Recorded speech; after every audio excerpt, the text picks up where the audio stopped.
Kızlar bak böyle güzel koftalarımız gelip 48-58 beden aralığındadır.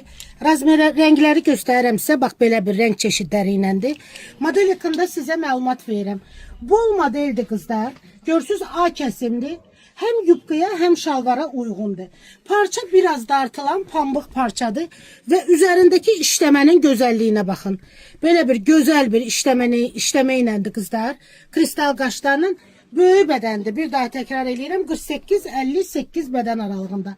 Ağ rəngi təqdim edirəm sizə. Ağ rəngimiz belə qara kantlarındandır.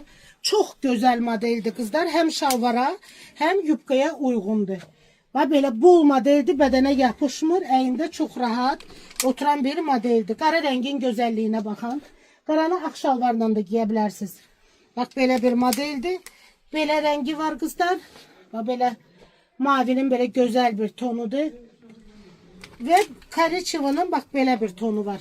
Gördüğünüz gibi böyle bir rengimiz de var. Renklerin hamısı güzeldi kızlar. Hamısı, bütün renklerimiz güzeldi. Böyük beden giyen hanımlar hem yubka hem şalvara uygundur. Orta uzunluğunda A trapeziyadır. Bak görürsünüz bol bedendi. Kim istəyirsə vaxtında gəlin əldə eləyin değerli hanımlarımız.